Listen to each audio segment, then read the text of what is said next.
బీహార్ ఫలితాలు ఎవరు ఊహించిన రేంజ్లో వచ్చాయి. బీహార్లో ఎన్డీఏ గెలుస్తుందని ఎగ్జిట్ పోల్స్ అన్ని ఏకకంఠంతో చెప్పాయి. కానీ ఎగ్జిట్ పోల్స్ అంచనాలను మించి అసలు ఫలితాలు అందరినీ ఆశ్చర్యపరిచాయి.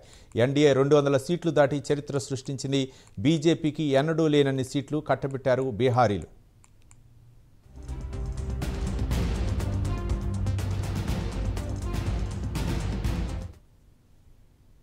బీహార్ అసెంబ్లీలో 243 స్థానాలున్నాయి. అధికారంలోకి రావాలంటే మ్యాజిక్ ఫిగర్ 122ని దాటాలి. కానీ ఎన్డీఏ పక్షం ఏకంగా 203 స్థానాల్లో గెలిచింది.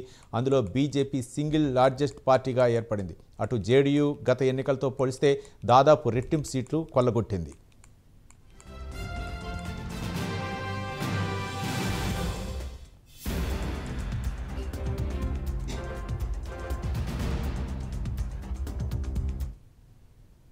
ఇక మహాగఠబంధన్ విషయానికి వస్తే ఏ ఎన్నికల్లో చూడనంత దారుణ ఫలితాలని ఇండియా కూటమి చూస్తుంది.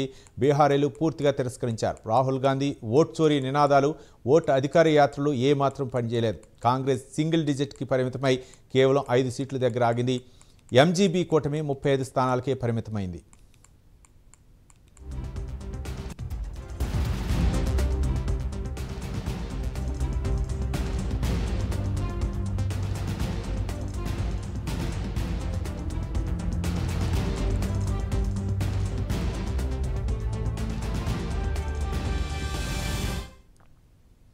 ఆఖరికి మహాగఠబంధన్ సీఎం అభ్యర్థి తేజస్వి యాదవ్ గెలవడానికి చాలా కష్టపడ్డారు. కొద్దిసేపు ఆధిక్యంలో, కొద్దిసేపు వెనుకంజలో ఉంటూ వచ్చిన తేజస్వి యాదవ్ చివరికి 11,000 ఓట్ల మెజార్టీతో అతి కష్టం మీద గెలిచారు.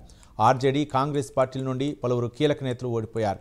ఇటు ఎన్డీఏ కూటమిలో పెద్దగా తెలియని కొత్త అభ్యర్థులు కూడా ఓట్లు గెలిపించారు.